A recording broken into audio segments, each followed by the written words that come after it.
ಜೀವನದಲ್ಲಿ ಹೊಸದನ್ನ ಮತ್ತು ಸಂತೋಷವನ್ನು ಹುಡುಕುವ ಕಲೆಯ ಬಗ್ಗೆ ನೋಡೋಣ.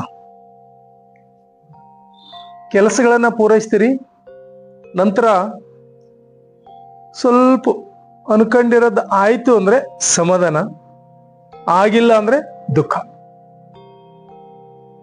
ವ್ಯತ್ಯಾಸ ನೋಡಿ ಹೇಗಿದೆ. ಕೆಲಸ ಪೂರ್ತಿಯಾಗಿ ಆದರೆ ಸಂತೋಷ, ಆಗದೇ ಇದ್ರೆ ನಿರಾಶೆ ಮತ್ತು ದುಃಖ. ಅದಕ್ಕೆ ಮಹಾನ್ ಮುನಿಗಳು ಎಲ್ಲ ಹೇಳ್ಬಿಟ್ರು, ಆಸೆಯೇ ದುಃಖದ ಮೂಲ. ಆಸೆಯನ್ನ ಹೆಂಗೆ ನಮ್ಮ ಆಧೀನದಲ್ಲಿ ಇಟ್ಟುಕೊಳ್ಳುವಿಕೆ ಅನ್ನೋದನ್ನು ನೋಡೋಣ. ಯಾವ ತರ ಆಸೆ ಬಂತು, ನನಗಿದು ಬೇಕು ಅಂತ ಬಂತು. ಸಪೋಸ್ ಇದು ನನಗೆ ಬೇಕು, ಈ ಆಸೆ ನನಗೆ ಬೇಕು ಅಂತ ಬಂದಾಗ ಇದನ್ನ ಸಿಕ್ಕಾಗ ಆನಂದ, ಸಿಗದೇ ಇದ್ದಾಗ ದುಃಖ.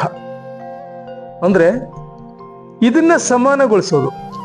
ನನಗೆ ಇದು ಬಂದರೂ ಅಷ್ಟೇ, ಬರೆದಿದ್ರು ಅಷ್ಟೇ, ಒಂದು ಮಟೀರಿಯಲ್ ವಸ್ತು ನನಗೆ ಸಿಕ್ಕರೂ ಅಷ್ಟೇ, ಸಿಗದಿದ್ರು ಅಷ್ಟೇ ಅಂದಾಗ ಅಲ್ಲಿ ಬ್ಯಾಲೆನ್ಸ್ ಆಗುತ್ತೆ. ಆ ಬ್ಯಾಲೆನ್ಸ್ ಆಗುವ ಸ್ಥಿತಿಯನ್ನ ಯಾವ ತರ ನಾವು ಸರಿಗೊಳಿಸ್ಬೇಕಲ್ಲ.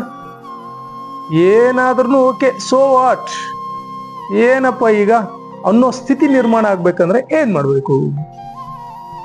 ಬೇಕಲ್ಲ. ಜ್ಞಾನ ಭಂಡಾರ ನಿಮ್ಮಲ್ಲಿ ಓಪನ್ ಆದಾಗ ಜ್ಞಾನಿಗಳೇ ನೀವು ಆಗೋದು. ಅಜ್ಞಾನ ಕತ್ತಲು ಹೇಗೆ ಆವರಿಸುತ್ತೆ ಅಂದ್ರೆ, ನಿಮ್ಮಲ್ಲಿ ಹೆಚ್ಚಿನ ಮಟ್ಟದಲ್ಲಿ ಈ ಜ್ಞಾನದ ಶಬ್ದಗಳು, ಕೋಶಗಳು, ತಿಳುವಳಿಕೆಯ ಮಟ್ಟವನ್ನ ಮೀರ್ಬೇಕು. ಆಗ ನಿಮ್ಮಲ್ಲಿ ಸಮಾಧಾನ ಸ್ಥಿತಿ ನಿರ್ಮಾಣ ಆಗುತ್ತೆ. ಈಗ ಯಾವುದೋ ಒಂದು ಫಂಕ್ಷನ್ಗೆ ಹೋಗ್ತೀರಿ, ಅಲ್ಲಿ ನಿಮ್ಮ ಒಳ ಅಂತರ್ಯದಲ್ಲಿ ಆ ವ್ಯಕ್ತಿಗಳ ಜೊತೆ ಸಮಾಲೋಚನೆ ಮಾಡಬೇಕೋ ಬೇಡೋ ಅನ್ನೋ ವಿಚಾರಗಳು ಇರುತ್ತೆ ಹಿಮ್ಮುಖದಲ್ಲಿ. ಈ ವ್ಯಕ್ತಿ ನನಗಾಗಲ್ಲ ಅಂದಾಗ ಅಲ್ಲಿ ಸುಮ್ಮನೆ ಮುಖಚರ್ಯೆಗೋಸ್ಕರ ವಿಶ್ ಮಾಡ್ತೀರಿ. ಒಳಗಡೆ ಇದೆ, ಆದ್ರೆ ಹೋಗಿರ್ತೀರಿ ಸಮಾರಂಭಕ್ಕೆ. ಇಲ್ಲಿ ದ್ವಂದ್ವ ಏರ್ಪಡುತ್ತೆ. ಏನು ದ್ವಂದ್ವ? ನಿಮ್ಮ ಒಳಗಡೆ ಇಟ್ಕೊಂಡಿದ್ದೀರಲ್ಲ ಭೂತಕಾಲದ ಮಟೀರಿಯಲ್, ಅದು ಆ ಕ್ಷಣವನ್ನು ತಿಂದಾಕುತ್ತೆ. ಸಂತೋಷವಾಗಿರಕ್ ಬಿಡೋದೇ ಇಲ್ಲ. ಅದು ಹಳೆದನ್ನೆಲ್ಲ ಕೆದಕಿ ಹಾಕುತ್ತೆ. ನೋಡಿ, ಈ ತರ ಘಟನೆ ಹಿಂಗೆ ಅಂತ ಹೇಳುತ್ತೆ. ಅದು ಮರೆಯೋ ಸ್ಥಿತಿ ಇದೆಯಲ್ಲ, ಅದನ್ನ ಆಪರೇಟ್ ಬಂದ್ ಮಾಡಲ್ಲ, ಅದು ಎಚ್ಚರಗೊಳಿಸುತ್ತೆ. ನೋಡು ನೋಡು ನೋಡು ಅಂತ. ಇದು ಒಂದು ಸ್ಥಿತಿ. ಇಲ್ಲಿ ಕೂಡ ಅತೃಪ್ತ, ಅಸಮಾಧಾನ ಒಂದು ಏರ್ಪಡಿಕೆ ಆಯ್ತು. ಒಂದು ಘಟನೆ. ಸಭೆ ಸಮಾರಂಭಕ್ಕೆ ಹೋಗಿ ಬಂದ್ಮೇಲೆ ಒಂದು ಅತೃಪ್ತಿನೇ.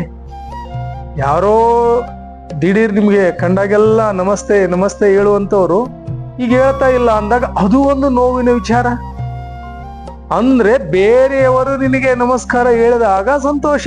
ಇದು ನೋಡಿ ಎಂತ ಕಾರ್ಯ ಇದು. ಇದು ಎಷ್ಟು ಅಸಮಾಧಾನಗೊಳಿಸ್ತಾ ಇದೆ ಹೇಳಿ. ಇದು ಎಲ್ಲವನ್ನ ಮೀರ್ತಕ್ಕಂಥದ್ದು ಜ್ಞಾನ ಭಂಡಾರ, ಜ್ಞಾನಿಗಳ ಒಡನಾಟ, ಜ್ಞಾನಿಗಳ ಸಂಘ.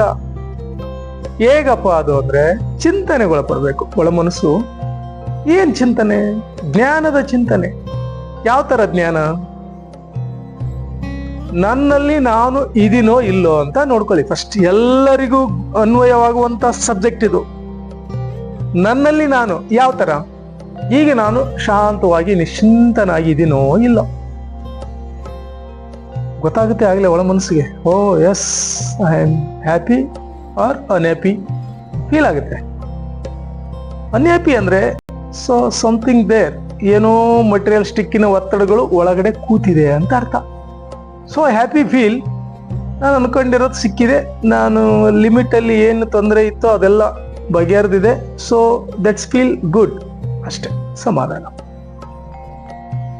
ಭೂತಕಾಲ, ವರ್ತಮಾನ ಕಾಲ, ಭವಿಷ್ಯತ್ ಕಾಲ, ಮೂರೂ ಕಾಲಗಳ ಮಿತಿಯಲ್ಲಿ ನಿನ್ನನ್ನ ನೀನು ನಿಯಂತ್ರಿಸಿಕೊಳ್ಳೋದು. ನಿನ್ನನ್ನ ನೀನು ಯಾವ ತರ ಆನಂದದ ಸ್ಥಿತಿಯಲ್ಲಿರುವುದು. ಯಾವ ತರ ಆನಂದ ಸ್ಥಿತಿ? ಅದು ಉದ್ಭವ ಆಗೋದಾದ್ರೆ ಎಲ್ಲಿ?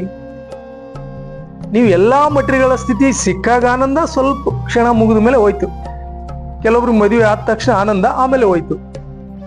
ಆ ಥರ. ಈಗ ಯಾವಾಗಲೂ ಆನಂದವಾಗಿರೋ ಸ್ಥಿತಿಯನ್ನು ನೀವು ನೋಡ್ಬೇಕಲ್ಲ.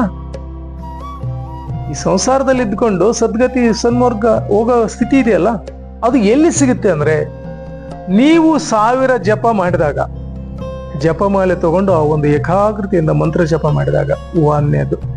ಎರಡನೇದು, ನಿಮ್ಮ ಉಸಿರನ್ನ ನೀವು ಗಮನಿಸ್ತಾ ಸುಮ್ಮನೆ ಆರಾಮಾಗಿ ಕೂತ್ಬಿಡೋದು, ಏನು ಮಾಡೋಂಗಿಲ್ಲ. ಅಲ್ಲಿ ಯಾವ ವಿಚಾರಗಳಿಗೂ ಆಸ್ಪದ ಕೊಡಂಗಿಲ್ಲ.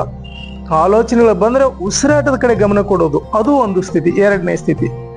ಮೂರನೇದು, ನಿಮ್ಮ ಒಳಗಡೆ ಒಂದು ಆಜ್ಞಾಚಕ್ರ ಇದೆಯಲ್ವ, ಇಲ್ಲಿ ಈ ಆಜ್ಞಾಚಕ್ರದ ಒಂದು ಪಾಯಿಂಟ್ ಅನ್ನ, ಅಲ್ಲಿ ಒಂದು ನಿಮ್ಗೆ ಇಷ್ಟವಾದ ದೇವರನ್ನ ಅಥವಾ ರೇಖಿ ಮಂತ್ರವನ್ನ ಅಥವಾ ಯಾವುದೋ ಒಂದು ಚಿತ್ರವನ್ನ ಅಲ್ಲಿ ಆಜ್ಞಾಚಕ್ರದಲ್ಲಿ ಹಾಕೊಂಡು ಜಪಿಸೋದು. ಒಳ ಮನಸ್ಸಿನಲ್ಲಿ ಬರೀ ನಿಮ್ಮ ಗಮನ ಮಾತ್ರ ಇಲ್ಲಿರ್ಬೇಕು, ಉಳಿದೆಲ್ಲ ಆಲೋಚನೆಗಳು ಕಟ್ಟಿಟ್. ಈ ತೆರನಾದ ಧ್ಯಾನ ಪದ್ಧತಿಯನ್ನ ಮಾಡ್ಕೊಂಡಾಗ ನಿಮ್ಮಲ್ಲಿ ಒಂದು ಶಕ್ತಿ ಜಾಗೃತ ಆಗುತ್ತೆ. ಯಾವ ಶಕ್ತಿ? ಸಮಾಧಾನ, ಟೆಲಿಪತಿ, ಇನ್ನೊಬ್ಬರ ಮನಸ್ಸಿನಲ್ಲಿರುವ ಸ್ಥಿತಿಯನ್ನ ಕಂಡುಹಿಡಿಯೋ ಸ್ಥಿತಿ ಏಕಾಗ್ರತೆಗೊಳ್ಳುತ್ತೆ. ಅದನ್ನೇ ನಾವು ಟೆಲಿಪತಿ ಅಂತ ಕರಿತೀವಿ.